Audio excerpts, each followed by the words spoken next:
KVS NVS 2026 examination tier 1 का result भी out हो चुका है। कट ऑफ भी जो है एक्सपेक्टेड देखने को मिल रही है। आपकी जो ऑफिशियल आंसर की है वो भी आपकी जो है आउट हो चुकी है। And KVS NVS 2026 tier 2 examination की जो डेट्स हैं वो भी आउट हो चुकी हैं। Hello everyone, this is Vaishnavi in front of you. तो आज हम 3 मुद्दों पर बात करेंगे कि इस बार टीयर 1 यानी कि आपके प्री में क्या कट ऑफ रही हैं, मेंस जो है वो क्यों इम्पोर्टेंट हो जाता है इस पूरे केवीएस एनवीएस के प्रोसेस में, एंड आपका सेफ स्कोर जो है वो क्या रहने वाला है। तो आइए स्टार्ट करते हैं। तो सबसे पहले हम बात करेंगे आपका जो रिजल्ट है आप कैसे चेक कर सकते हो। आप examinationservices.nic.in वेबसाइट पे जाके अपना जो रिजल्ट है वो चेक कर सकते हो। आपको सबसे पहले क्या करना है, जब आप साइट पे जाओगे अपना रजिस्ट्रेशन नंबर फिल करना है, देन पासवर्ड फिल करना है, कैप्चा फिल करना है एंड लॉगिन कर लेना है। मैं एक पिक्चर भी दिखा देती हूँ, आपके सामने ऐसे खुल के आ जाएगा। आपको यहाँ अपना रजिस्ट्रेशन नंबर फिल करना है, देन अपना पासवर्ड फिल करना है, ये कैप्चा आपको यहाँ फिल करना है एंड लॉगिन कर लेना है। आपका जो रिजल्ट है वो आपकी स्क्रीन पर जो है शो हो जाएगा। ठीक है। एंड अब हम बात करेंगे कि चल क्या रहा है। तो आप में से बहुत सारे बच्चे जो हैं EMRS फेज में भी होंगे। ठीक है, उन्होंने भी टीयर 1 का एग्जामिनेशन क्वालिफाई किया होगा। तो देखो, जैसे नोटिफिकेशन सितंबर 2025 में आया था, तो एग्जाम जो था टीयर 1 का वो दिसंबर में कंडक्ट हो गया था।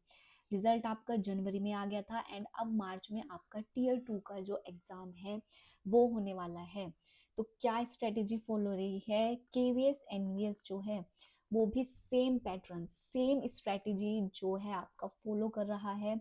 देखो, केवीएस एनवीएस भी नोटिफिकेशन उनका नवंबर में आ गया था, टीयर 1 का एग्जामिनेशन जन में हो गया था एंड रिजल्ट आपको कल देखने को मिल ही गया है। एंड अब टीयर 2 का एग्जामिनेशन भी आपका मार्च में ही कंडक्ट होने वाला है।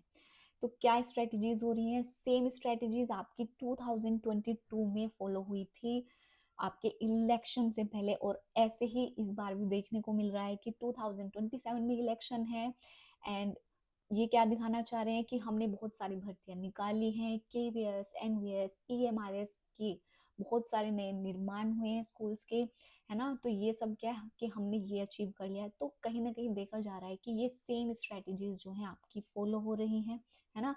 अब जैसे मार्च में पेपर होगा तो एक्सपेक्टेड किया जा रहा है कि जून तक आपका जो है रिजल्ट आ जाएगा, है ना। देन आपका अगस्त एंड सितंबर में जैसे लास्ट ईयर हुआ था आपके इंटरव्यूज जो है वो कंडक्ट होना स्टार्ट हो जाएंगे। ठीक है, तो यही सेम पैटर्न EMRS फॉलो कर रहा है एंड यही सेम पैटर्न जो है आपका केवीएस एंड एनवीएस जो है फॉलो कर रहा है। एंड अब हम बात करेंगे, सबसे पहले मैं कट ऑफ बता देती हूँ कि इस बार जो है एक्सपेक्टेड कट ऑफ क्या रही है, क्योंकि अभी तक जो रिजल्ट हमारे सामने आए हैं उनसे प्रॉपर जो है मतलब आइडिया इतना लगा नहीं है, क्योंकि कुछ बच्चों का कम मार्क्स में भी क्वालिफाई हो देखा जा रहा है, कुछ का ज़्यादा में मतलब रह गए हैं बच्चे। लेकिन जो एक्सपेक्टेड कट ऑफ अभी तक जो देखने को मिली है सभी सब्जेक्ट्स की वो ये है। ठीक है, एक्सपेक्टेड कट ऑफ जो है एंड ये वाले हैं। ठीक है, 4 सब्जेक्ट ये रहे एंड नॉन टीचिंग में ये है, देखो आपकी कंप्यूटर साइंस वाले स्टूडेंट जो आपके पीजीटी कॉमर्स है, तो ये एक्सपेक्टेड जो कट ऑफ है वो देखने को मिली है। अब हम बात करेंगे कि आपके इस पूरे केवीएस एनवीएस की जर्नी में जो मेंस का एग्जामिनेशन है वो इतना इम्पोर्टेंट या फिर इतना इम्पोर्टेंट रोल क्यों प्ले करता है, क्योंकि पूरा जो सिलेक्शन है आपका मेंस के ऊपर ही बेस होता है। आपने प्री क्वालिफाई कर लिया है यानी टीयर 1 कैसे भी आपने क्वालिफाई कर लिया, मान लो तुक्का लग गया है और प्रेशर में आके या फिर धक्का मुक्की जैसे भी आपने अपना प्री क्वालिफाई कर लिया है, लेकिन मेंस के लिए आपको बहुत ज़्यादा मेहनत करने की ज़रूरत है, क्योंकि इस एग्ज़ाम को आप अब बिल्कुल भी लाइटली नहीं ले सकते हो, क्योंकि मेंस जो है आपका बहुत इंपॉर्टेंट रोल प्ले करता है आपके सिलेक्शन प्रोसेस में। अब देखो मेंस इंपॉर्टेंट क्यों हो जाता है, अब देखो यहाँ पे MCQ एंड आपके डिस्क्रिप्टिव दोनों टाइप के ही क्वेश्चंस आएंगे। प्री में क्या था, आप ऑब्जेक्टिव क्वेश्चंस करके आ रहे थे, ठीक है। तो अब आपका देखो मेंस में क्या होने वाला है, आपके MCQ आएंगे 60 क्वेश्चंस प्लस नेगेटिव मार्किंग भी है आपके 0.25 की। आपको डिस्क्रिप्टिव क्वेश्चन भी वहाँ पे देखने को मिलेंगे 10 क्वेश्चन, एंड वो होंगे आपके 40 मार्क्स के। तो अब आपको क्या करना है, एमसीक्यूज के अकॉर्डिंग अपने कॉन्सेप्ट क्लियर करने हैं, एंड आंसर राइटिंग पे भी आपको अब फोकस करना है। वर्ड लिमिट्स का आपको ध्यान रखना है कि कितने वर्ड लिमिट में आप अपना आंसर बहुत अच्छे से डिस्क्राइब कर पा रहे हो, ताकि एग्जामिनर को अच्छे से मतलब वो क्लिक कर जाए आंसर आपने कितने अच्छे से, कैसे आपका लिखने का तरीका कैसा है, आप पॉइंट टू पॉइंट लिख रहे हो, या फिर मान लो बहुत से बच्चे होते हैं यहाँ से स्टार्ट किया एंड बाद में बस लास्ट में लाइन यहीं पे जाके ड्रॉप करते हैं, है ना।